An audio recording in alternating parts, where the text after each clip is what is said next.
오늘 저는 창세기 47장 13절부터 31절의 말씀을 가지고 성경을 통한 경제위기 극복법이라는 제목을 통하여 하나님의 말씀을 증거하고 합니다. 현재 세계적인 인플레이션과 함께 디플레이션의 위험이 오고 있다고 합니다. 미 연준은 며칠 전 금리를 0.5% 내리는 빅컷을 단행했다고 합니다. 지난번에는 0.75%를 올렸습니다. 그때는 자이언트 스텝이라고 하고 0.5%를 올렸을 때는 빅 스텝이라고 했는데 이번에는 0.5%를 내려서 빅컷이라고 이야기를 합니다. 미 연방준비제도는 인플레이션이 심각하여 고금리 정책을 펼 수밖에 없다고 말합니다. 고금리 강달러 정책은 세계 금융자본을 미국으로 빨아들여서 미국 경제는 호황을 누리고 있지만 강달러 정책이 시행되면서 세계 여러 나라의 환율이 올라가면서 많은 나라가 경제적인 위기에 봉착해 있습니다. 그리고 지금 현재 제3세계 국가, 개발도상국들은 심각한 경제 위기를 겪고 있다고 합니다. 우리나라는 그런 가운데 아직까지는 잘 버티고 있지만 얼마만큼 버틸지는 지켜봐야 됩니다. 그리고 우리 옆 나라인 중국이나 일본은요 거의 망해가고 있기 직전입니다.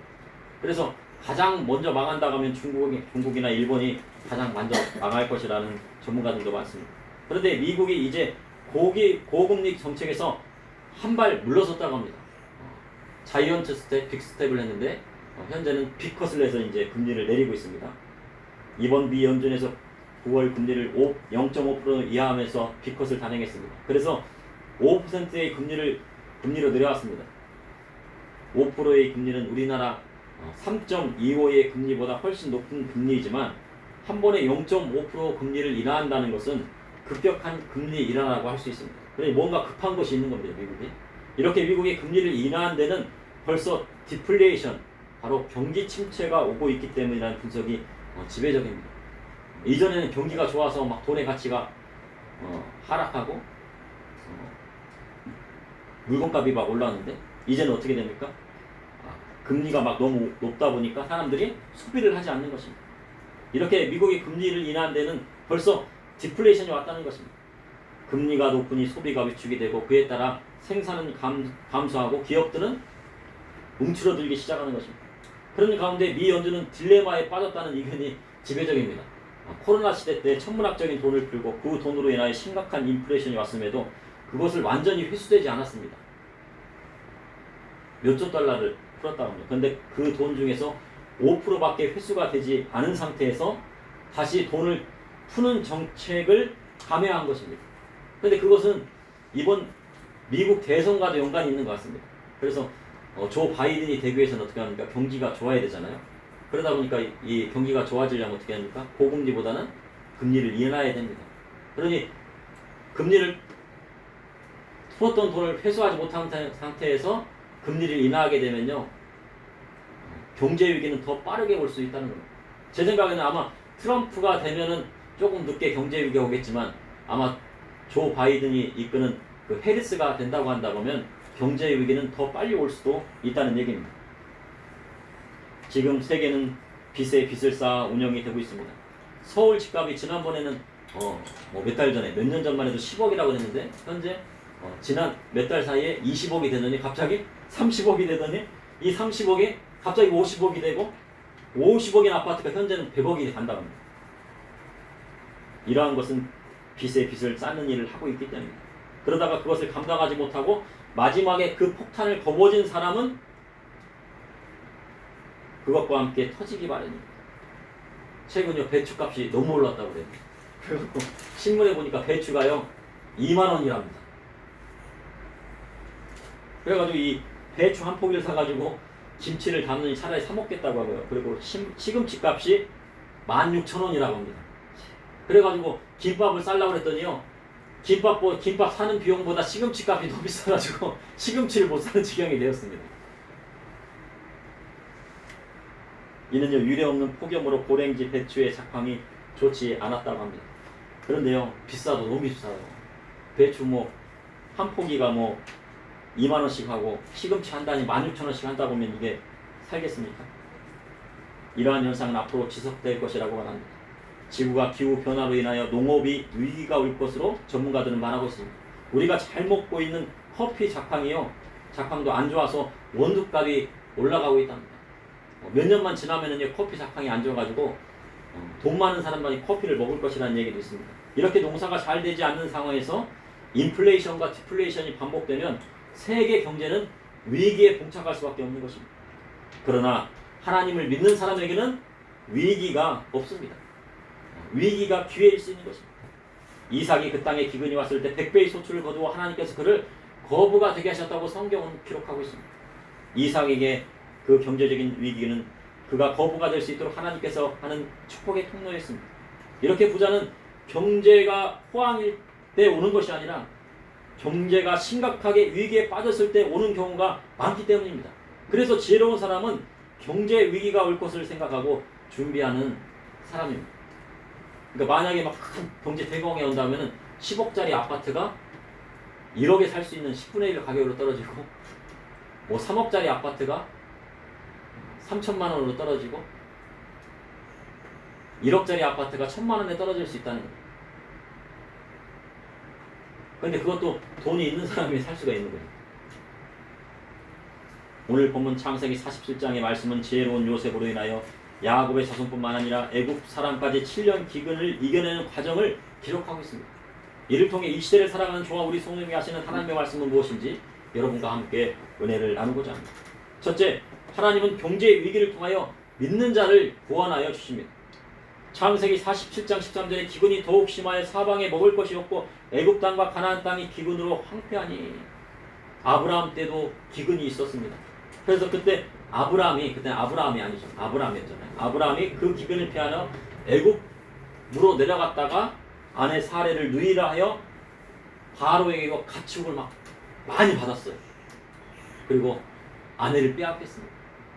그런데 하나님께서 바로의 집에 큰 재앙을 내리시니 바로가 놀라 아브라함의 모든 소유, 아브라함이 줬던 재물들 뺏었습니까? 안 뺏었습니까?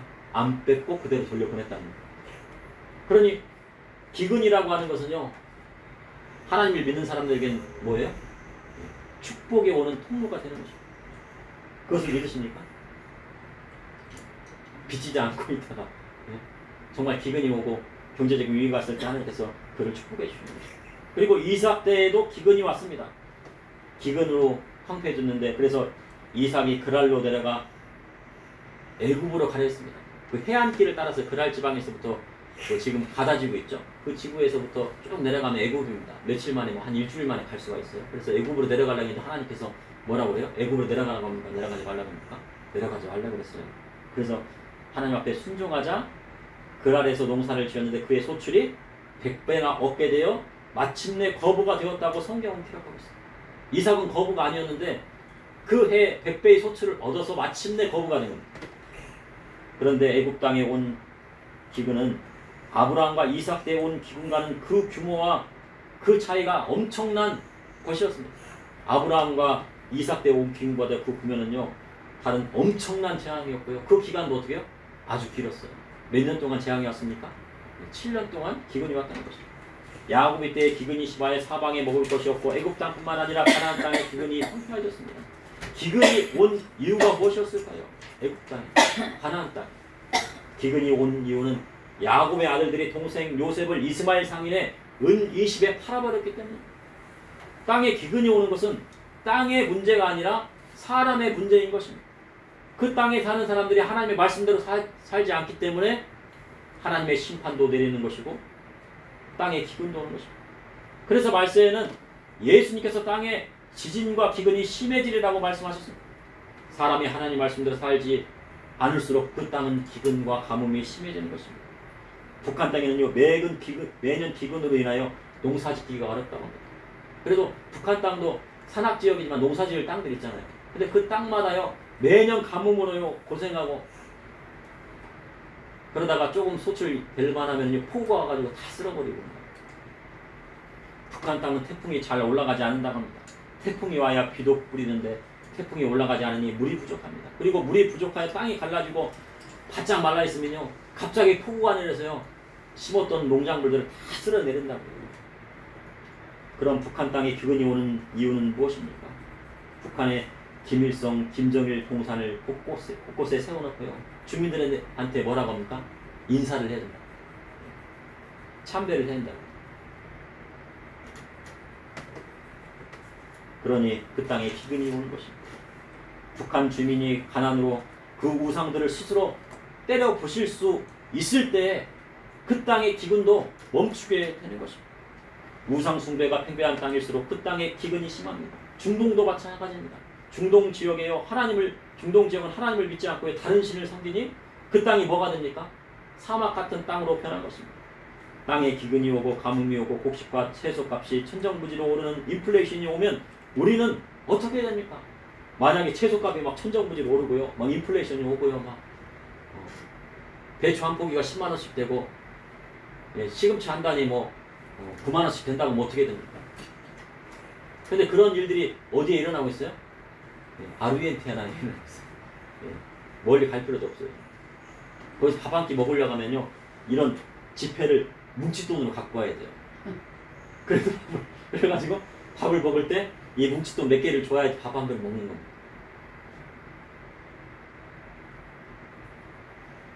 왜 그렇게 됐습니까? 아르헨티나가요, 옛날엔 과거에는요, 세계의 3대 강국이었어요. 부유한 나라였어요. 근데 그들이 뭐를 따랐습니까? 하나님의 말씀을 따르지 않았어요. 그리고 자유주의 시장 경제를 따르지 않았어요. 창세기 47장 14절에 요셉이 곡식을 팔아 애굽 땅과 가나안 땅에 있는 돈을 모두 거두어 들고 그 돈을 바로의 궁으로 가져가니 하나님은 이러한 기근을 이겨낼 수 있도록 야곱의 아들 중에 요셉을 미리 애굽으로 파견하셨습니다. 파견한 것이 아니고 팔려갔죠. 팔려갔지만 그것은 누가 하신 거예요? 하나님께서 하신 겁니다. 요셉이 형들에 의해 은 20의 노예로 팔려갔지만 오직 하나님만을 붙들고 나아가 야곱의 후손 70명을 구할 뿐만 아니라 애굽에 있는 많은 사람을 살리는 역사가 일어나게 된 것입니다. 그래서 요셉이 야곱의 아들 중에 장자가 되었습니다. 야곱의 아들 중에 장자는요, 누벤이었습니다. 그러나 누벤은 나엘의 여종이요, 아버지의 아내인 비라를 통관하여 장자의 직분을 받을 수가 없었어요. 아버지의 침상은 어떻게 해요? 넘었단 말이죠. 그리고 시므온과 레이는 하몬의 아들 세겜이 야곱의 딸을 겁탈하자 그들이 할례한 틈을 타서 그 종족을 몰살시키는 살인을 저질렀어요. 그러니 시므온과 레이는 장자가 될 수 없습니다. 그러면은 유다가 이제 그 다음 순서는 이제 유다잖아요. 유다가 장자의 역할을 해야 되는데 유다는 사자와 같다고 그러잖아요. 자기가 막 그 사냥감을 훔친다고 막 그러잖아요. 그럼 유다가 장자를 해야 되죠. 그런데 유다는요, 사생활에 그리 좋지 못했어요. 그래서 며느리 다말에게 누구를 낳습니까? 아들을 낳았어요. 그런데 야곱이 라헬에게서 낳은 요셉이 애굽의 총리가 되어 가나안 땅과 애굽의 기근 때 야곱 자손을 모두 고센 땅으로 불러 올렸습니다. 한 집안에서 장자가 되고 한 집안에서 장자가 된다는 것은 한 집안을 살리는 것을 말하는 것입니다. 한 집안을 살리는 것은 여러 사람이 하는 것이 아니라 그 집안에서 가장 잘된 사람의 그 집을 일으켜 세우는 것입니다.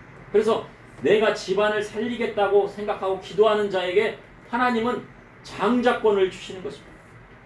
한 집의 나라의 총리가 세워지면 그러나여 그 집안을 일으키게 되는 것입니다. 그런데 요셉이 총리가 되었음에도 과거에 형들이 지었던 죄들을 모두 용서를 하고, 왜 용서해줬습니까? 그 형들이요, 야, 우리가 잘못했다, 우리의 죄를 깨달았다. 그러니까 그 순간요, 요셉이요, 그동안 20년 동안 막 그 참았던 어눌렸던 그 감정을 막 토해내서 울면서 형들을 용서했다는 겁니다. 용서도 뭐예요? 용서를 구할 때 용서가 되는 거예요. 용서하지 않았는데도 불구하고 용서가 어떻게 됩니까? 용서를 구해야 용서가 되죠. 그래서 요셉이 야곱의 아들 중에 장자가 된 것입니다. 구약 성경의 장자에게는 두 몫을 주라고 되어 있습니다. 세상의 장자는요, 차남이나 모두 1:1로 주라고. 하지만 성경은 장자에게 두 몫을 주게 되어 있습니다. 그래서 요셉은요, 모든 지파들이 한 지파씩 이렇게 쭉 생기는데 요셉은 에브라임 지파와 므낫세 지파를 얻게 돼요. 두 지파를 얻게 돼요. 장자가 돼요. 그래서 두 몫을 받은 거예요. 그런데 야곱의 모든 아들은 한 지파이지만 요셉만큼은 두 아들을 통해 두 지파를 얻고 그 중에 에브라임 지파는 이스라엘 지파 중에서 가장 큰 지파가 되었다는 거예요. 그런데 에브라임 지파가 후에 이제 하나님 말씀을 안 듣긴 했지만 큰 지파가 됐어요. 우리 주님은 가룟다에게 은 40에 팔리셨습니다. 그리고 십자가에 달리셔서 그리스도의 보혈의 피로 죽을 수밖에 없는 우리를 살리셨습니다.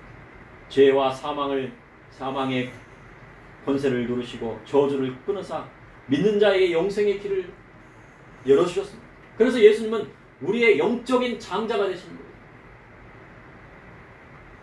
세상에 아무리 큰 경제 위기가 온다 할지라도 영적인 장자이신 예수 그리스도를 믿고 따르는 자에게는 그 경제 위기가 축복으로 돌아오게 되어 있습니다. 이것이 바로 영적인 법칙인 것입니다. 둘째, 경제 위기는 주 안에서 형제끼리 서로 연합할 때 이겨낼 수 있습니다. 창세기 47장 14절에 요셉이 곡식을 팔아 애굽 땅과 가나안 땅에 있는 돈을 모두 걷어들이고 그 돈을 바로의 궁으로 가져가니 세계적인 기근이 올 때는요 곡물가가 엄청나게 오릅니다. 우리 이번에 봤잖아요. 배추 한 포기 얼마나 상상이나 했겠습니까? 한 포기인지 어떤 데는 6,000원씩 간다고 하는데요. 그런데도 못 산다는 거예요. 그래서 배추를 어디서 사오겠다고요? 중국에서 들여오겠다고요. 그래서 돈을 주고 곡식을 살 수 없을 정도가 되는 것입니다. 현재 중국은요 미국에서 엄청난 양의 곡물을 사들이고 있습니다. 그래서 미국에서 식량만 중단하면 중국은 공경에 빠질 수도 있다고 합니다. 우리나라도 쌀 생산량에 비해 수요가 줄어들어 쌀이 남아돌지만 우리 어렸을 때 어떻습니까? 고봉밥 먹었잖아요. 이렇게 막 밥그릇도 막 크잖아. 거기다가 어떻게 해요? 무슨 여기다 밥그릇에다가 밥그릇만큼 고봉을 올려가지고 그렇게 먹었어요. 근데 그것도 부족해가지고 한 번 힘 안 못 쓰면 방구 안 먹기면은 다 소화된다고 할 정도예요. 근데 지금 어린이들은 얼마나 먹습니까? 밥이 주먹만큼도 안 먹어요. 다른 게 먹을 게 많으니까. 지금은 소비가 많이 줄어들고 있지만은 다른 곡물에 대한 것은 대부분 수입에 의존하고 있습니다. 밀 같은 건 다 수입하잖아요. 이번에 배추값 폭등도 마찬가지입니다. 여름 이상 교온으로 고랭지 배추의 작황이 좋지 않으면서 이번에 폭우로 인해 배추 모종까지 피해를 입었다고 합니다. 배추나 시금치는 다른 것을 시금치가 없으면 다른 것을 먹으면 됩니다. 제가 어머니께 오늘 전화드렸어요. 배추값이 2만원이고 시금치 한 단에 16,000원이에요. 그랬더니 아유 그러면 배추 안 먹고 저기 시금치 안 먹고 다른 거 먹으면 되지 그러시더라고요. 맞습니다. 그렇게 하면 돼요. 배추가 없으면 열무도 있고 시금치가 없으면 상추를 대시면 돼요. 그러나 모든 곡식이 피해를 입는 기근은 이겨낼 재간이 없는 거예요. 이 땅에 막 전체적으로 다 기근이 온다고 하면요 이겨낼 재간이 없어요. 그래서 세계적인 경제 위기는요 형제끼리 서로 연합하고 서로 도울 때만 이겨낼 수 있다는 것입니다. 그래서 형제끼리요 관계를 잘해야 돼요. 형제끼리 10년 동안 한 번도 연락 안 하다가 갑자기 경제 위기가 왔다고 해서 전화하면 서먹서먹 하고요. 너 왜 전화했냐는 식으로 얘기하잖아요. 어려울 때만 전화 안 해. 그러니까 미리부터 서로 형제끼리 서로 돕는 연습을 하고 서로 연락하고 사이좋게 지내고 그런 것이 필요한 것입니다. 하나님은 20년 전부터 요셉을 준비시켰어요. 그래서 요셉이 보디발이 집에서 가정총무로 있으면서 시위대장 집안에 있는 모든 경제적인 시스템을 배웠습니다. 그래서 우리 믿음의 성도는요 경제도 배워야 됩니다. 저는 경제학을 전공한 건 없는데 가끔씩 경제 박사님들이 하는 그런 강의들을 많이 듣거든요. 우리 어린이 여러분들도 경제를 공부해야 돼요. 경제학을 공부해야 돼요. 경제학. 나중에 신학도 공부해야 되고 경제학도 공부해야 되고 그리고 뭐도 공부해야 돼요? 법학도 공부해야 돼요. 헌법도. 헌법 어떻게 공부해요? 헌법책 있잖아요. 조그만 거. 그거 외우면 돼요. 그러면 법을 알아야 되는 거예요. 그 법에서 다 나오거든요. 시위되는 집안에서 모든 경제적인 시스템을 배웠습니다. 그러나 요셉을 유혹하는 보디발의 아내를 뿌리치고 누명으로 감옥에서 2년 동안 있으면서 정치범으로 들어온 사람들로부터 애굽의 모든 정치 시스템을 배우고 감옥을 갈 일까지 맡았습니다.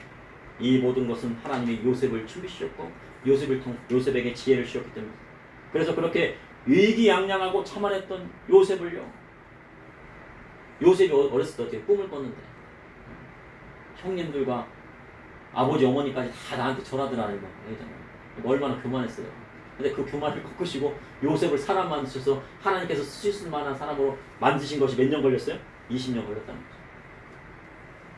바로의 꿈을 해석하고 그 방법까지 가르쳐준 요셉을 바로 왕은 총리로 세웠습니다. 그래서 총리가 된 요셉은 7년 풍년이 있는 동안에 곡식을 거둬 창고에 쌓아 준비하고 7년 귀견여자 그 곡식을 내어 가나안 땅과 애굽의 땅에 있는 모든 사람을 살리는 데 썼다는 거예요. 그것은 사랑이 있지 않고서는 할 수가 없어요. 기근으로 곡식이 없으니 애굽 땅과 가나안 땅에 돈을 구하여서 곡식을 사러 왔습니다. 그래서 곡식 대신에 돈을 받고 바로의 궁에 가져갑니다. 당시에요, 돈이란 것은 은과 금을 얘기합니다. 그러니까 가나안 땅과 애굽 땅에 있는 모든 돈, 금과 은을요 다 쓸어다가 어디다 놓은 거예요? 바로의 궁에 다 갖다 줍니다. 그래서 바로의 궁에는 은금이 났습니다. 그리고 사람들이 돈이 떨어지니 가축들을 맞았어요. 야, 배가 고프면 가축을 도축하여 먹으면 되지 않냐. 근데 사람이 고기만 먹으면 됩니까? 안 되니까. 고기를 잡더라도 그걸 보관할 수가 없었습니다. 곡식이 꼭 있어야 돼요. 그리고 가축을 키우려면 뭐가 필요해요?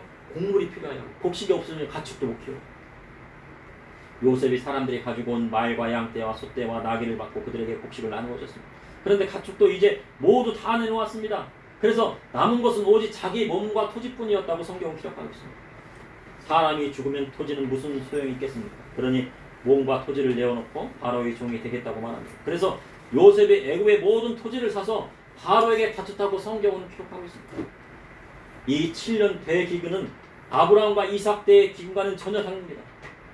이후에 성경은 엘리야 때도 3년 반의 기근이 있었습니다. 그런데 요셉이 준비한 환난은 7년입니다. 이는 요한계시록에 있을 7년 대환난을 예표하고 있는 것입니다.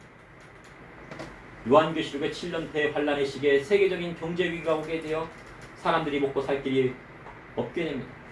그런데 먹고 살 수 있게 해주고 이러한 세계적인 경제위기를 극복하게 해주겠다는 히틀러와 같은 자가 나오는데 그가 바로 누굽니까? 바로 적그리스도인 것입니다. 그래서 요한계시록에 666이라는 표가 나오는데 이 표를 받지 않으면 모든 경제활동은 할 수가 없게 중단됩니다. 그래서 66 그리고 666의 표를 받게 되면 적그리스도의 종이 되게 됩니다. 그리고 후에 적그리스도가 본색을 드러내 자기가 하나님이라 하며 세계 정부의 왕자에 오르게 됩니다. 그러나 적그리스도와 거짓 선수와 짐승을 따르는 자는 하나님의 심판을 받게 된다고 성경은 기록하고 있습니다. 현재 사람들은요 빚에 빚을 지고 거대한 빚으로 바벨탑을 쌓아올리며 살아가고 있습니다. 그런데 빚을 지면 절대 경제 위기를 극복할 수가 없습니다. 그래서 요셉의 때와 같이 빚지지 말고 형제끼리 서로 용서하고 서로 도우며 살아야 경제 위기를 이겨낼 수 있는 것입니다. 셋째, 하나님은 경제 위기를 통해 고난을 주시고 예수님을 만나게 하십니다.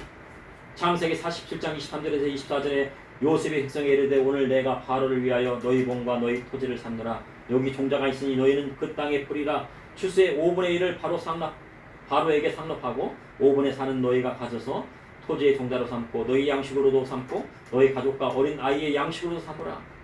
요셉은 7년 기근을 통하여 곡식을 나누어 주고요. 토지를 사서 애굽전 국토를 국유하였습니다. 그런데 애굽의 토지법을 세우는데 제사장이 토지를 제외한 애굽의 모든 토지는 다 나라의 것이 되었습니다. 그리고 모든 생산물은 5분의 1 바로 20%를 세금으로 걷게 되었습니다. 그런데 사람들이 땅을 잃게 되면 어떻게 됩니까? 자유를 잃게 되는 것입니다. 그래서 바로의 종이 되게 된 것입니다. 현재 시골에 가면요 대부분 노인들만 농사를 짓고 있다고 해요. 그래서 빈집들이 막 지금 속출하고 있는데 젊은이들 농사를 짓지 않으면요 나라에서 뭐라고 합니까?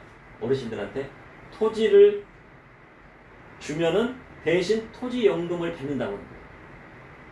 죽을 때까지 토지연금을 받고 나중에 그 토지값에 받지 못한 연금은 자식들한테 상속해주고 그 토지는 누가 가져가요?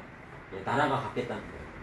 그러니까 우리나라의 토지는 다 누구의 소유가 됩니까? 나중에 이제 저기 막 이제 뭐 충청도 뭐 전라도에 막 그런 땅들이 막 있잖아요. 다 누구의 것이 돼요? 나라의 소유가 되게 되는 것입니다. 지금 그렇게 하고 있어요. 그리고 아파트도 땅으로 볼 때 아파트도 소득세, 상속세, 재산세를 내고 나면요 35년 후면요 그 아파트 값을 다 세금으로 내고 있다는 거예요. 그러니까 지금 아파트를 딱 내가 샀다 그러면은 35년 후에는 누구의 것이 돼요? 나라의 소유가 된다는 것입니다. 그만큼 세금을 많이 냅니다. 그런데요 우리나라보다 더 많은 세금을 내는 나라가 있어요. 저 북유럽의 복지국가인 스웨덴은요 자기가 번 돈의 60%를 세금으로 내고 있다고 합니다. 자기가 100만 원 내면은 얼마를 세금으로 뜯어가요? 60만 원을 뜯어가고 200만 원을 벌면은 120만 원을 세금으로 뜯어갑니다. 그리고 노후의 복지 혜택을 주겠다고 합니다. 그런데 그렇게 하니까 젊은이들이 어떻게 해요? 야 내가 100만 원 벌었는데 100만 원 다 가져가지도 못하고 40만 원만 가져가는구나. 그러니까 젊은이들이 죽을 맛이에요. 그런데 세금으로 모든 것을 걷어가고 나누어 주겠다고 하면요 뭐가 옵니까? 엄청난 인플레이션이 오는 거예요. 근데 그것이 어디에서 일어나고 있어요? 캐나다에서 일어나고 있다는 거예요. 캐나다에서요 노후에 다 100만 원씩 딱딱 준다는 거예요. 한 5년 전, 10년 전에요. 야 캐나다 가서 이민만 가면은 노후에 걱정이 없어. 100만 원씩 연금을 딱딱 준대. 그런데 지금은 어떻게 해요? 100만 원 연금을 받아도 쓸 돈이 없다는 거예요. 100만 원 연금 받아도 예? 배추값이 막 10만 원씩 가봐요. 우리나라 다친다고 하면. 그럼 쓸 돈이 뭐가 있습니까? 우리는 코로나 때 그것을 알게 되었어요. 엄청난 공적 자금이 들어가고 심각한 인플레이션이 공적 자금이 들어가면 심각한 인플레이션이 도래한다는 것입니다. 그리고 그것은 우리나라뿐만 아니라 세계적인 추세라고 합니다. 이렇게 나라가 세금으로 다 가져가겠다고 하면 어떻게 해야 됩니까?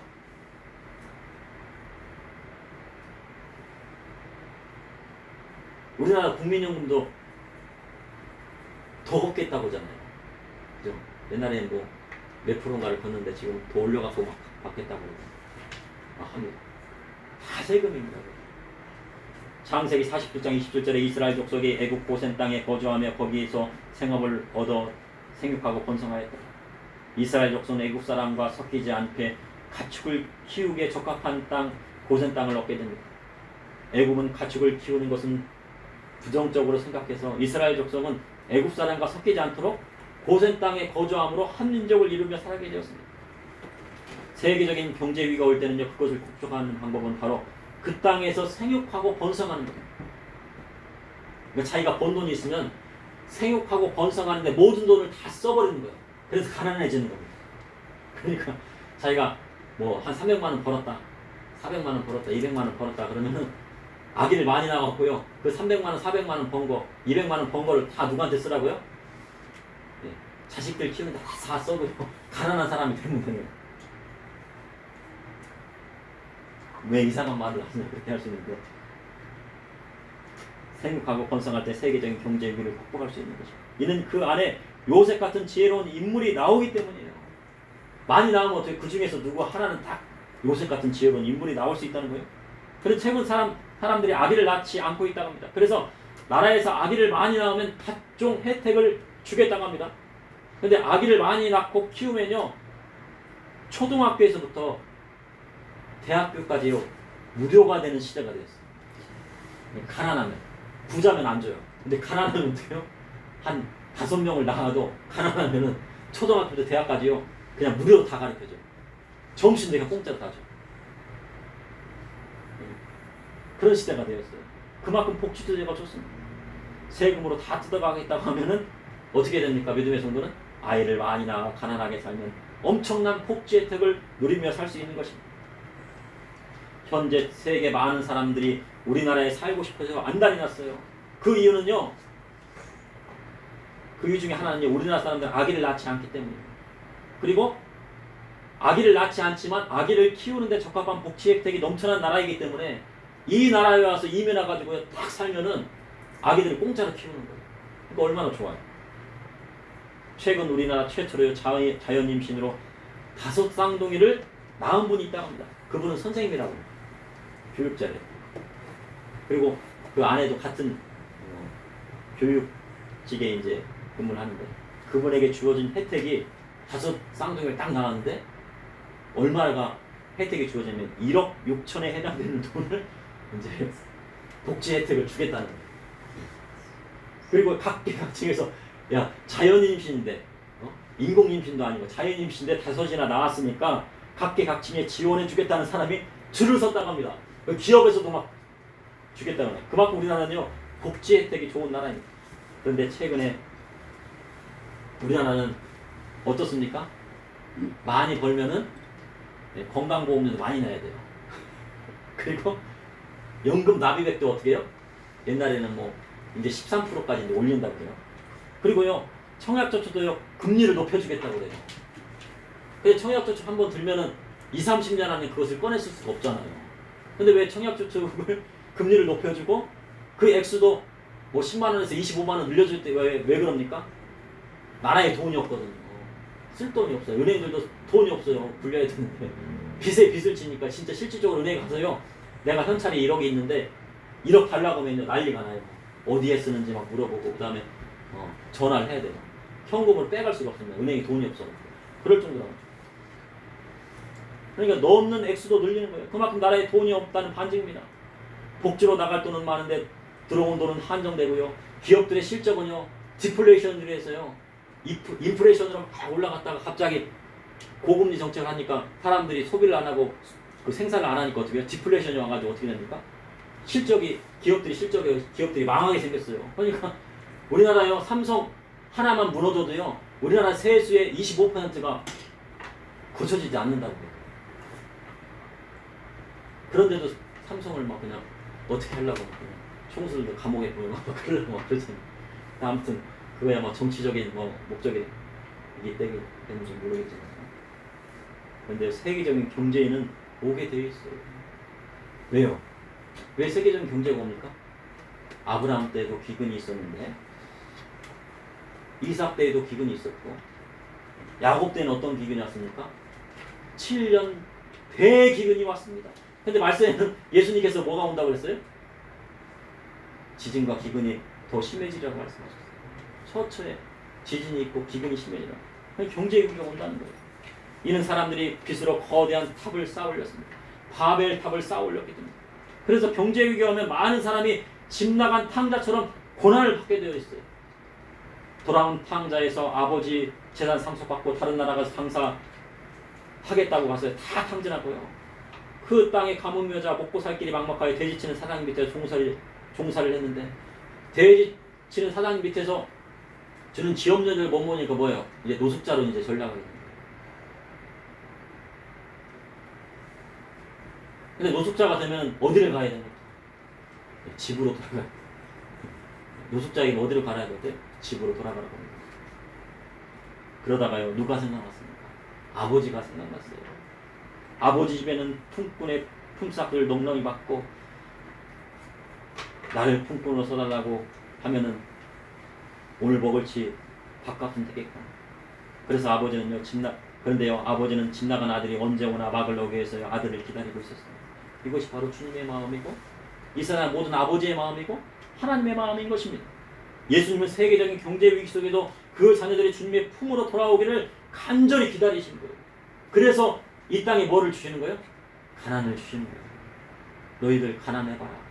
그래야지 아버지 품으로 돌아오지. 하나님 품으로 돌아오지. 예수님 품으로 돌아오지. 우상 숭배해봐라. 가난이 온다. 그래야지 북한 땅에 있는 김정은과 김일성 동상을 찍어버리고 하나님 믿는 믿음으로 다시 돌아오게 되는 거죠. 그래서 가난이 오게 되는 거예요. 그래서 세계적인 경제 위기가 올 때는 예수님 품으로 다시 돌아올 때 이겨낼 수 있는 것입니다. 그러므로 하나님은 경제 위기를 통하여 믿는 자를 구원하여 주십니다. 경제 위기는 주 안에서 형제끼리 서로 연합할 때 이겨낼 수 있습니다.